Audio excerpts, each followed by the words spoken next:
G'day ladies and gents, and welcome to the video tutorial for our intro assignment in digital audio.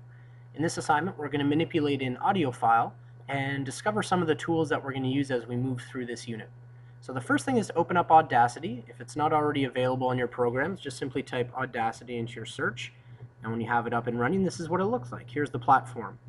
So all the different sort of controls, playing, recording, stopping, and all the other tools that we're going to use are all located pretty much right here. First thing we need to do is open the file that we're going to access or that we're going to manipulate today. You'll find yours on the O drive under the folder More in, Digital Tech, Digital Audio. Mine I've already actually got conveniently on my desktop here.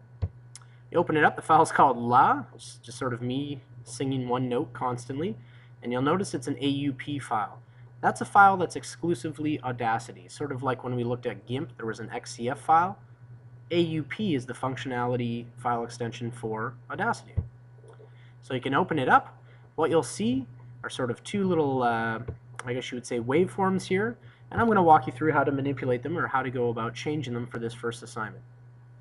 So the first thing to be aware of is that we can actually change what we see on our screen. And what do I mean by that? If we notice right now there's a square around these tracks, if I actually were to click and drag them,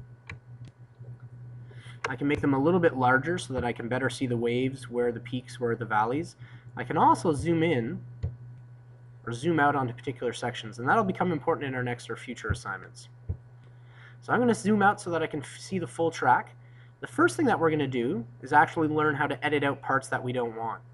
So the part where I'm saying La is contained here in the middle. You can go ahead and click on it, give it a whole lesson, but I want to have one of these consistent portions in the middle. So what you can do is simply click and drag. Make sure that your cursor is selected, your selection tool. Start where you want to begin your selection and then drag over, much like you were if you were highlighting text in a document. And then it's quite intuitive. If we want to get rid of this portion, we can now select delete. I can do that for my tail portion as well. So now I've got the nice chunk in the middle.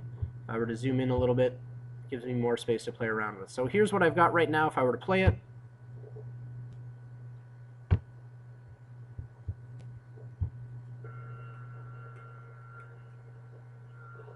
Here's what it sounds like, and if you notice, it was pretty low.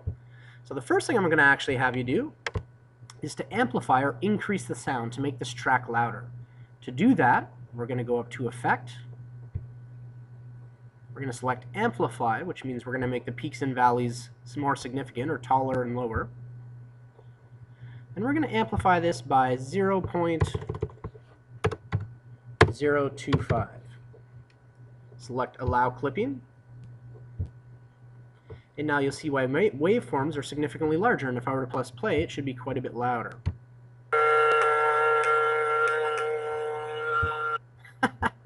My lovely singing voice. So that's the first step. Again, it's under Effect and Amplify.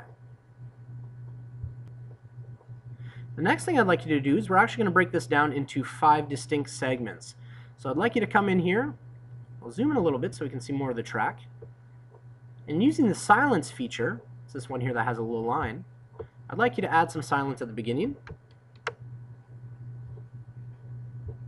Select your portion, click on silence. I'd like you to add some silence at the end. Select the portion you want to be silent, and then select silent. And now I'd like you to break up these middle regions into 5 distinct chunks. Doesn't really matter where you put it, try to get it as best you can for evenness. Just put silence here. There we go.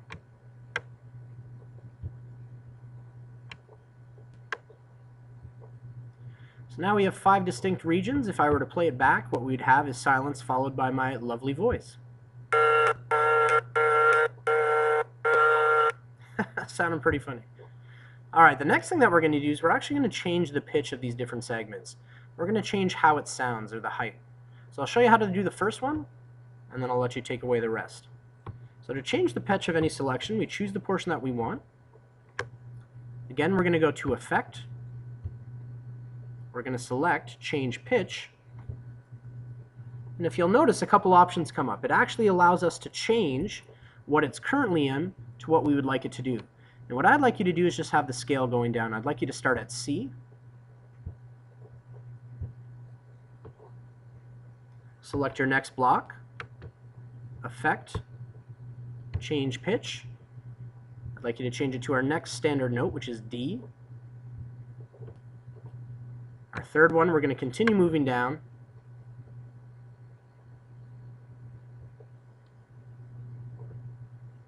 We have E.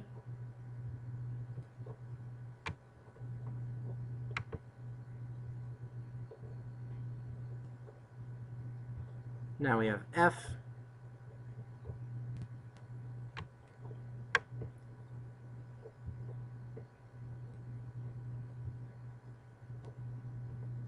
And the last one we're going to do is G. So now if I go back and listen to that recording, I've actually changed the pitch of my voice, so it's not one constant pitch, but a whole bunch of different ones. So there you go. The last thing that I'm going to show you is this envelope tool. It's actually how to make a track begin to get louder or quieter to sort of fade in and out. So you can begin by selecting this track, and it's a pretty cool feature. What it allows you to do is to actually manipulate how loud or soft a particular portion is. So you click on a segment, you can make it louder or quieter, and you can add multiple points. So the next time that I click, I'll actually have a separate spot that I can actually manipulate. So what I'd like you to do is try to make these gaps come in as smooth as possible. Remember that you can make this larger so that it's easier to manipulate. But I want to have my sound coming in quite quiet. So fading in and then fading out for each block.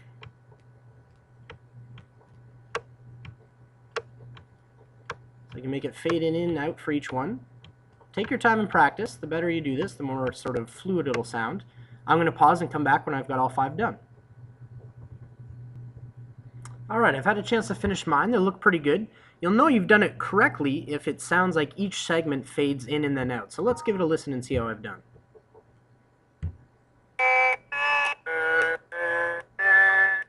You can see it worked a little bit better on the ones on the end, so maybe I'd go back and tweak these. Any of the dots that I had, I can actually continue to manipulate.